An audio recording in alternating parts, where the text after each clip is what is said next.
Hello. Today is Thursday, May 7th, 2026. Here is your daily signal. According to Bloomberg, India's largest LNG buyer Petronet LNG has not received shipments from Qatar since the Iran war began disrupting traffic through the Strait of Hormuz.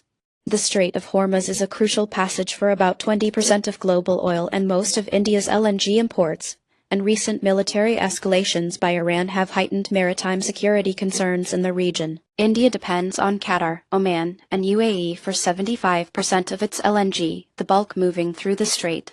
Reuters reported on May 6 that Indian LNG imports via Hormuz dropped 18% following Iranian naval clashes, causing Petronet LNG's stock to slide by 7%. Bloomberg also noted emergency talks between India and Qatar Energy as well as Oman LNG, while oilprice.com revealed that global crude prices surged 9% after Iran threatened to mine the strait.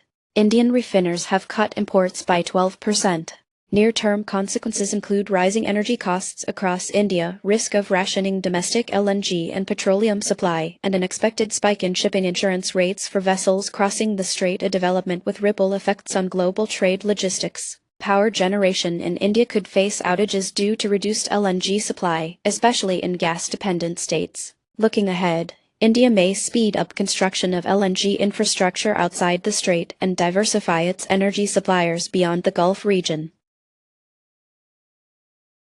Turning to the evolving strategies in corporate AI adoption, Business Insider reports that ServiceNow has laid out a path to $30 billion in annual subscription revenue as it accelerates its AI bets.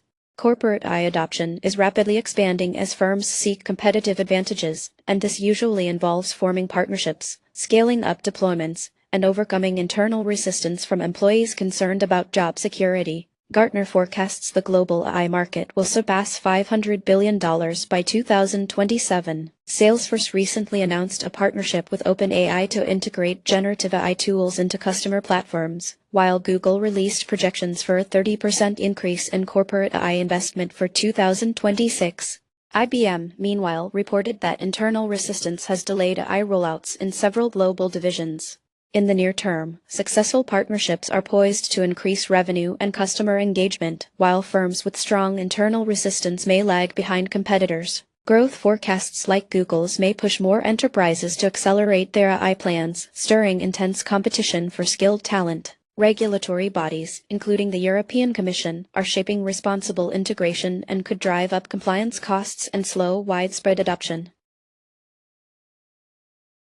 And finally, New Scientist highlights a breakthrough as quantum computers and supercomputers teamed up to simulate the largest molecule yet using quantum hardware. Quantum classical hybrid computing leverages the strengths of both paradigms. Quantum computers tackle tasks like Hamiltonian simulations while classical computers handle optimization and pre- and post-processing. Since IBM introduced the variational quantum eigensolver algorithm in 2014, quantum classical collaboration has expanded the frontier of molecular simulations, achieving notable progress with molecules such as lithium hydride.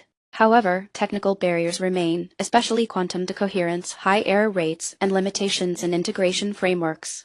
In the near term, this hybrid approach is expected to yield more accurate molecular models for pharmaceuticals and materials science, speeding up research and development. Medium-term improvements in error correction and quantum scaling may pave the way for real-time, high-fidelity simulations of larger chemical systems. Successful models could accelerate the discovery of new catalysts and drugs with far-reaching impacts on chemical, energy, and biotech industries. However, without breakthrough hardware or better integration protocols, industry-wide adoption could remain limited.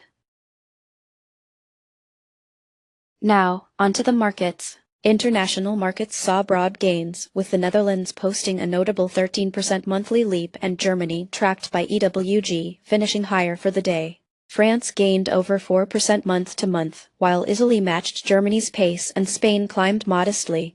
Commodities sectors were mixed. Silver surged by over 6% day-on-day, while U.S. oil retreated 7%, making it today's top loser among major commodities.